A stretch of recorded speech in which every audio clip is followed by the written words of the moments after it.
We were both excited for this race after our second place finishes at Rose City XC a couple weeks prior.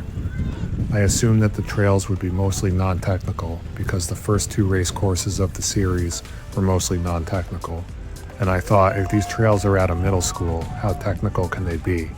Well, it turns out they were quite technical, with plenty of roots and rocks scattered throughout most of the single track.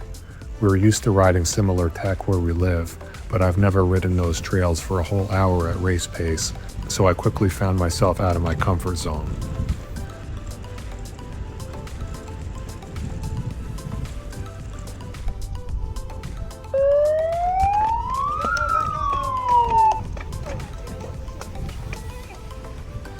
The Spy XC race is the third round of the CCAP's MTB series located on the grounds of Nathan Hale-Ray Middle School. Immediately when I discovered the race's location, I thought how lucky it must be for children to have access to trails right outside their classroom.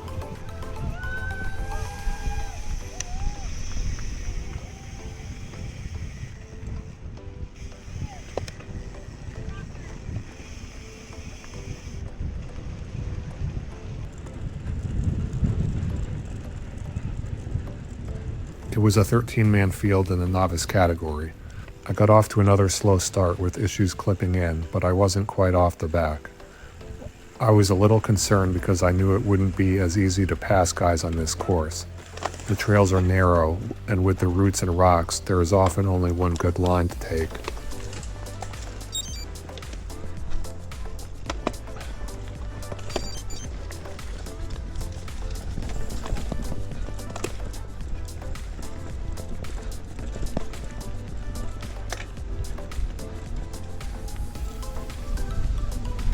The entrance to the single track from the grassy field was very awkward.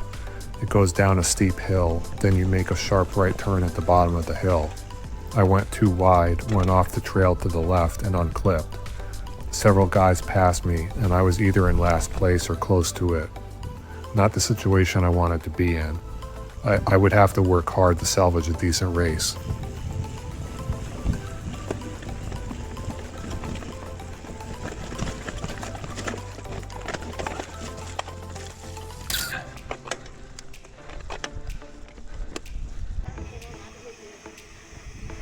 The forecast is sunny and 80 degrees Fahrenheit. Finally, a beautiful weekend which turned out to be to my disadvantage. At the start, I learned from the last race to enter the single track somewhere in the front, but immediately I learned something didn't feel right. When I was doing the pre-ride, I noticed my body getting very hot very quickly, and my breathing more labored. I didn't think anything of it until now. Alicia, the first rider into the single track, was long gone when I entered it second.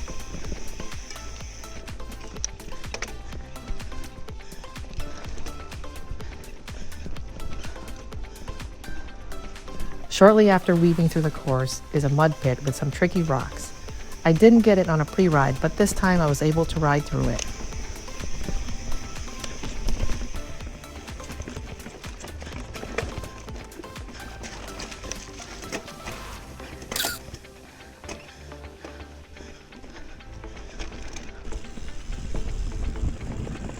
I stayed in contact with the group of guys in front of me until we started descending. They pulled away from me every time we went downhill. I got a little flustered. I wasn't confident descending at their speed on trails that I didn't know very well, and I wasn't willing to risk crashing. So I just descended at my own pace and hoped that I could catch up when the course started climbing.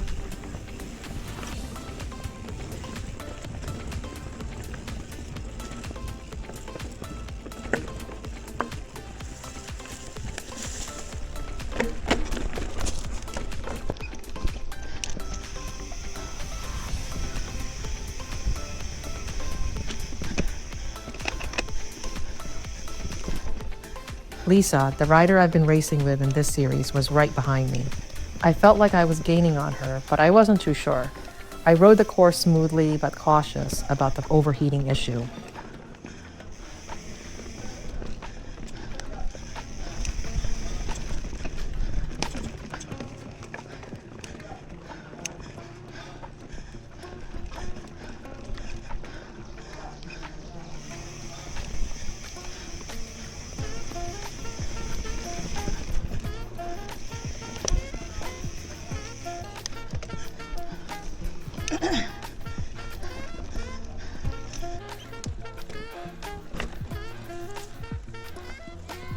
Toward the end of the single track on the first lap, I caught up with a few guys and I passed them in the grassy field. I started to calm down mentally at this point because now I had a strategy to get my race back on track. I would keep pedaling hard through the grassy field and any other chance I got on the trails. I would try to catch up to more guys, and if I didn't have a good opportunity to pass them on the trails, I would make a move in the field. I figured I wouldn't be able to get on the podium, but I wanted to finish strong and get faster on each lap.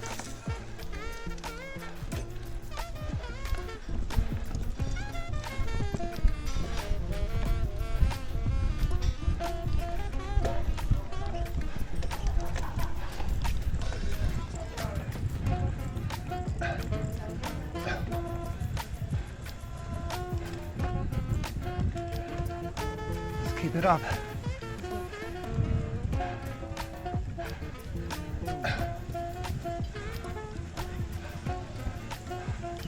Keep it up.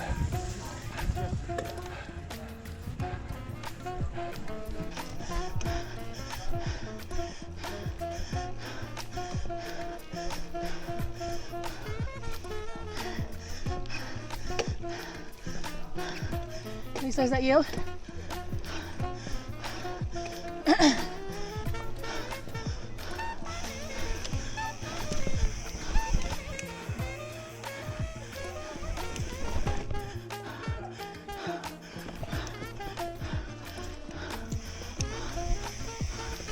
Nice work, Lisa.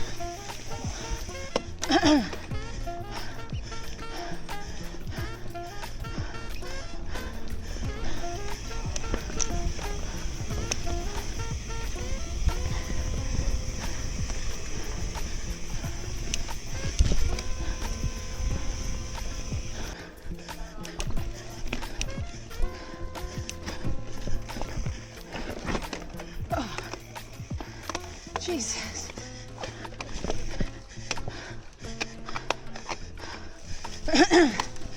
Not even clipped in.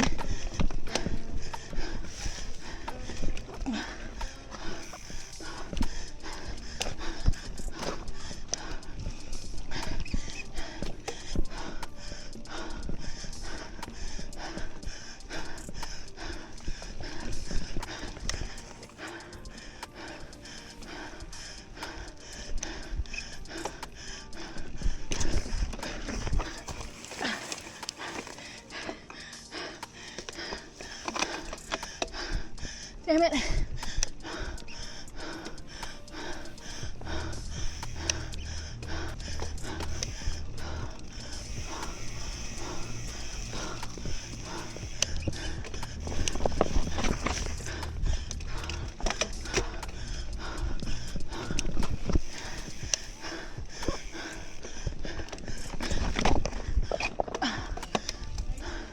Oh, struggling.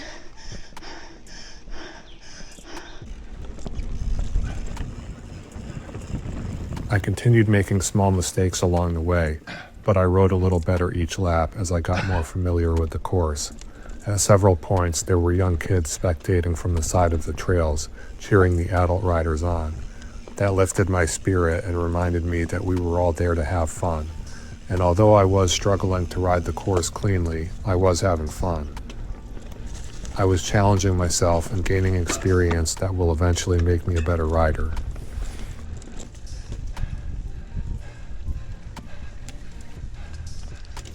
During my fourth and final lap, I found myself going back and forth with one of the guys in my category. I wasn't sure what place we were in, but I figured this would be the last guy I could potentially pass.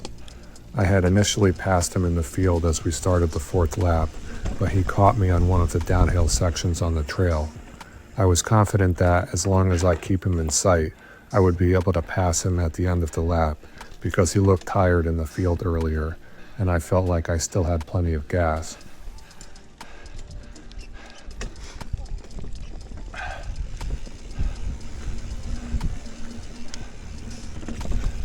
Toward the end of the trail, there's a short climb followed by a short descent, then the final climb back into the field.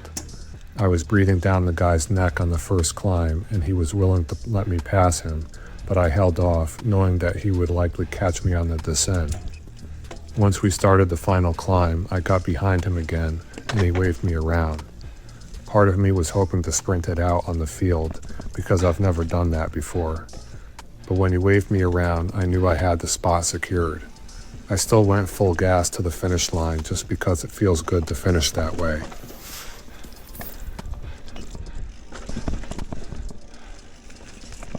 I ended up in 4th place in the novice category. 3rd place was about 90 seconds faster than me. I had mixed feelings about my race. I was disappointed that I made a critical mistake at the beginning of the race and wished that I could have held a better position on the first lap to at least give myself a chance of getting on the podium.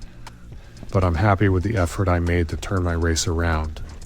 I was able to adapt to the situation that I put myself in and come away with a decent result. Looking ahead to the next race, I learned not to make any assumptions about the race course. I know I'm capable of handling technical trails, and I'll be more mentally prepared next time.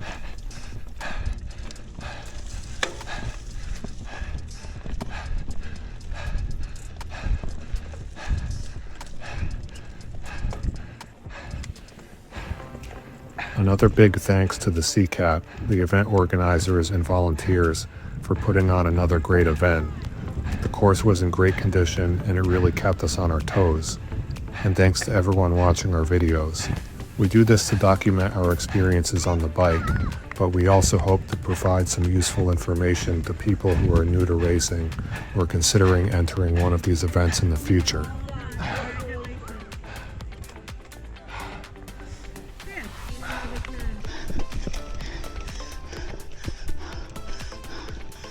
As soon as the trail pitched upwards, I found myself struggling to put out any power. My legs weren't working as they normally do, leaving me discouraged. This was a tough 2-mile course with some slippery rocks and roots, rock gardens, tight corners, and steep climbs. As soon as I exited the single track, it opened up to a grassy field climb where the sun was beating down on my back. I was exhausted after the first lap, so I let Lisa go ahead of me. I didn't bother chasing her because I wanted to drink as much as I could before heading back into the trails.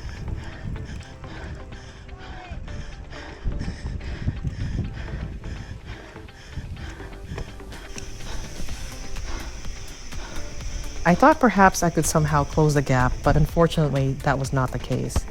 My brain told me to slow down and cool off a bit, which meant I was braking unnecessarily around every downhill.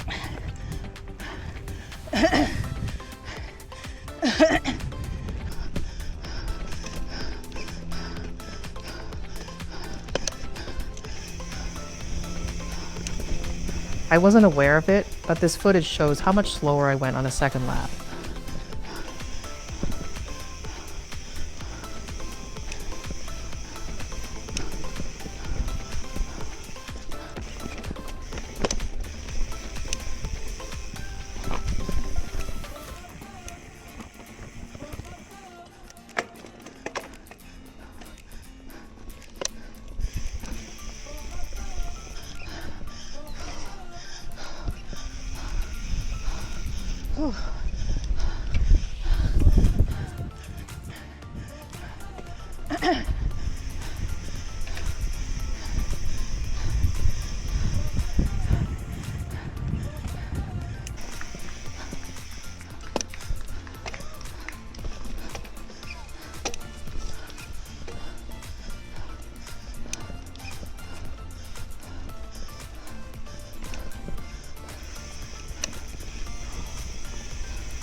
Thank you.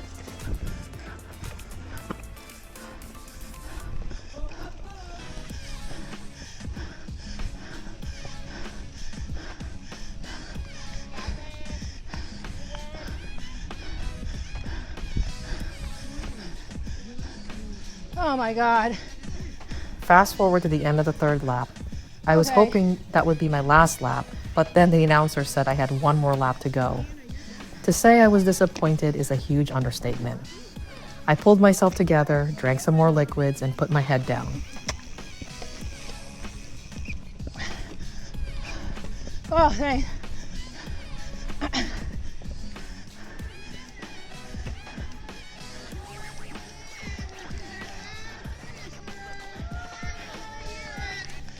I crossed the finish line dead last.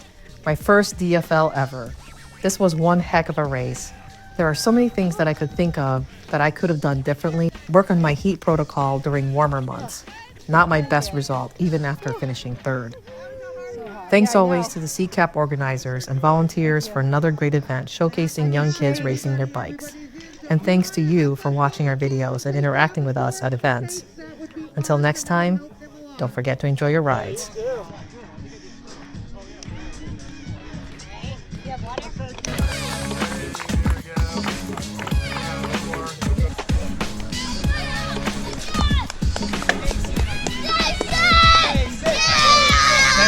It is Jason, right? Yes. Okay. Thanks, guys. I need it.